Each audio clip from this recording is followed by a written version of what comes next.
ये जापान की कहानी है। जापान पुलिस को मिला 38 साल का पुराना जख्म है। यहाँ की पुलिस बेहद एडवांस और हाईटेक है। जापान में केस के कन्विक्शन रेट नंबर 1 पर है। मर्डर के 97% केस पुलिस सॉल्व कर देती है। हिरोशिमा नागासाकी के बाद जापान की बाहरी सुरक्षा इंतजाम अमेरिका देखता है। जापान पुलिस तेज तर्रार है। इसी जापान में केस नंबर 114 है जो कभी नहीं सुलझा। ये नाकामी जापान पुलिस की है। इस केस की नाकामी से पुलिस अफसर इतना व्यथित हुआ कि आग लगाकर खुदकुशी कर ली। द मॉन्स्टर विद 21 फेसेस के नाम से यह केस जाना जाता है। जापान की बहुत बड़ी कंपनी जो कैंडी बनाती थी उसका नाम ग्लाइको था। 18 मार्च 1984 को इस कंपनी के मालिक ईजाकी के घर पर रात में 2 नकाबपोश दाखिल होते हैं। उनके हाथ में पिस्तौल और राइफल थी।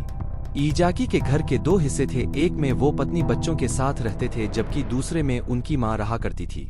यह 2 नकाबपोश ईजाकी के घर में दाखिल होते हैं तो घर में 70 साल की मां दिखाई देती हैं और टेलीफोन के तार से उनको बांध देते हैं। मुंह पर टेप लगा देते हैं। जिसके बाद नकाबपोश दूसरे घर में दाखिल होते हैं। दरवाजा खोलते ही सामने ईजाकी की पत्नी नजर आती है।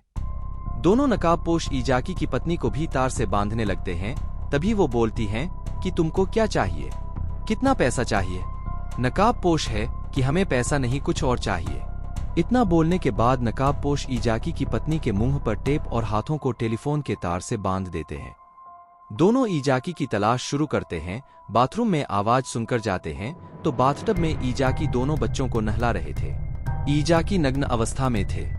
दोनों नकाबपोश ईजाकी को किडनैप करके कार से ओसाका शहर ले जाते हैं। ये एक वीरान सुनसान इलाका था। दूसरे दिन सुबह होते ही ये खबर पूरे जापान में फैल गई जिसके बाद पुलिस ने जांच शुरू की। ईजाकी की कंपनी में हड़कंप मच गया। इसी दौरान ग्लाइको कंपनी के को-ओनर के पास एक संदेश आता है कि तुम्हारे मालिक हमारे कब्जे में हैं, उनकी जान की हिफाजत चाहते हो कि 21 मार्च तक 1 बिलियन येन और 100 किलो सोना देना होगा। माल नहीं दिया तो ईजाकी का कत्ल कर दिया जाएगा। जापान पुलिस तलाश में लगी हुई थी। जापान पुलिस के लिए एक चुनौती बना हुआ था। 21 की तारीख आ गई यानी मियाद खत्म होने वाली थी। लेकिन इसी दौरान ईजाकी अपने हाथ पैर खोलकर अपहरणकर्ताओं के चंगुल से भाग निकलते हैं और जंगल के रास्तों पर चल पड़ते हैं और अपने घर तक पहुंच जाते हैं। घर पहुंचने के बाद उनकी सुरक्षा बढ़ा दी जाती है। दूसरे दिन ईजाकी की तारीफ में खबरें लिखी गईं। लिखा गया कि बिना फिरौती के वो छूट आए। अगले दिन ईजाकी के दफ्तर के बाहर खड़ी 6 कारों में आग लग गई। लोग हैरान परेशान थे। 1-2 दिन बाद ही कंपनी में एयर कंटेनर आया जिसमें हाइड्रोक्लोरिक एसिड भरा हुआ था। जिसके बाद परेशान हाल पुलिस ने कड़ियां जोड़ना शुरू की। मार्च का पूरा महीना खत्म हो गया और 8 अप्रैल की तारीख आ गई। पुलिस लाख कोशिशों के बाद इस गैंग का सुराग लगाने में नाकाम थी। जापान पुलिस को एक गुमनाम खत मिला जिसमें लिखा गया था कि जापान के बेवकूफ पुलिस वालों के नाम, क्या तुम पागल हो, तुम धरती पर कर क्या रहे हो? अगर तुम प्रोफेशनल हो तो मुझे पकड़ कर दिखाओ। मुझे पकड़ना मुश्किल है। मैं कुछ हिंट देता हूँ, मैं ईजाकी का रिश्तेदार नहीं हूँ, ना कंपनी में काम करता हूँ, ना उसके खेतों में काम करता हूँ। मैं इनमें से कोई नहीं हूँ। हाँ, जो कार मैंने इस्तेमाल की थी उसका रंग ग्रे है। मैंने खाना डाई के स्टोर से खरीदा था और कोई जानकारी चाहिए तो न्यूज़पेपर वालों से भीख मांगो तो मुझे पकड़ लोगे और अगर नहीं पकड़ पाए तो तुम टैक्स चोर हो। क्या मैं पुलिस हेडक्वार्टर में जाके तुम्हारे किसी अफसर को किडनैप कर लूँ? इस खत में 2 हिंट थे, कार और खाना कहाँ से लिया था। पुलिस ने जांच शुरू की। हजारों ग्रे कार ढूंढी गई। हजारों कार और मालिक हिरासत में लिए गए, लेकिन कोई नतीजा नहीं निकला। हाँ, ये खत सभी न्यूज़पेपर में छप गया। पुलिस की ये समझ नहीं आ रहा था कि किडनैपर चाहता क्या है। 1 महीना 2 दिन बाद 10 मई 1984 को दूसरा खत आया जो एक कंपनी मोरिनागा को भी भेजा गया। खत में लिखा था कि मैंने तुम्हारी कंपनी के प्रोडक्ट में पोटेशियम साइनाइड मिलाकर अलग अलग स्टोर में रखवा दिए हैं। जो भी खाएगा मर जाएगा और उनका जिम्मेदार कंपनी होगी। इसी के साथ एक चिट्ठी पुलिस और ग्लाइको कंपनी को भी भेजी गई जिसमें लिखा कि कैंडी में जहर मिला है और कई स्टोर में कैंडी पहुंच चुकी है। हाँ, लिखने वाले ने ये नहीं लिखा कि किस कैंडी में जहर है। जिसके बाद ग्लाइको ने सभी स्टोर से कैंडी वापस मंगवा ली। प्रोडक्ट हटा लिए गए। कंपनी को 130 मिलियन येन का नुकसान हुआ। कुछ महीने बाद कंपनी की माली हालत खराब होने लगी। एक रोज खत आया और उस खत में लिखा था कि ग्लाइको शर्मिंदा है, उनका बहुत नुकसान हो चुका है। हमारा मकसद कंपनी को परेशान करना था, अब हम इनको परेशान नहीं करेंगे। धीरे धीरे वक्त बीता और 1 नवंबर को अचानक फिर खत सामने आता है। यह खत मोरिनागा के पास आया।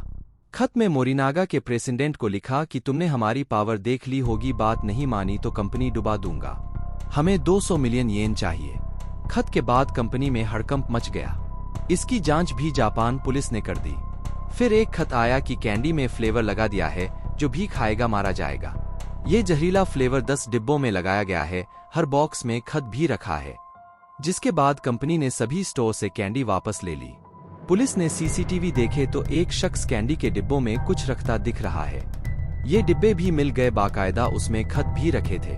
खत में लिखा था कि ये जहरीली है, इसको खाने से जान चली जाएगी। ये कैंडी लैब में भेजी गई तो कुछ में जहर के तत्व मिले, लेकिन इस गैंग और धमकियां देने वालों का राज नहीं खुल रहा था।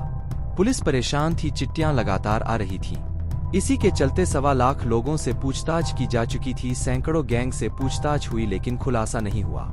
तभी एक अफसर शोजी यमामोतो ने जांच से नाखुश होकर एक रोज अगस्त 1985 में खुद को आग लगा ली और उनकी मौत हो गई। शोजी की जब मौत की खबर आई तो एक और खत आया। इस खत में लिखा था कि ये कैसा बेवकूफ अफसर था, हमारी संवेदनाएं पुलिस अफसर के परिवार के साथ हैं, अब हम किसी कंपनी को तंग नहीं करेंगे। अगर हमारे नाम पर कोई खत लिखता तो समझ लिया जाए कि वो फर्जी है। हम बुरे लोग हैं, हमें इस काम में मजा आता है। हैरानी की बात यह है कि अगस्त महीने के बाद ना कोई धमकी आई, ना कोई धमकी भरा खत आया। हाँ, पुलिस की रिपोर्ट में खुलासा हुआ कि इस केस में ना कोई फिरौती दी गई है, ना ही जहर से किसी की मौत हुई। जापान पुलिस को नुकसान उठाना पड़ा, जिसमें पुलिस अफसर को अपनी जान गंवानी पड़ी। लेकिन मॉन्स्टर विद 21 फेसेस के खतरनाक चेहरे कभी सामने ना आ सके। ये जापान पुलिस की सबसे बड़ी नाकामयाबी थी। केस को 25 साल हो चुके हैं। जापान के कानून मुताबिक किसी केस में मुलजिम पर 25 साल तक यानी 25 साल के अंदर ही कार्रवाई की जा सकती है। तो क्या मॉन्स्टर विद 21 फेसेस कभी जापान पुलिस या दुनिया के सामने आएंगे? तो दोस्तों, आपको कहानी कैसी लगी? कृपया लाइक और कमेंट करें और अधिक क्राइम स्टोरी देखने के लिए सब्सक्राइब करें हमारे चैनल को अभी। Thank you. फिर मिलते हैं नेक्स्ट रियल क्राइम स्टोरी में। सावधान रहे और सतर्क रहे।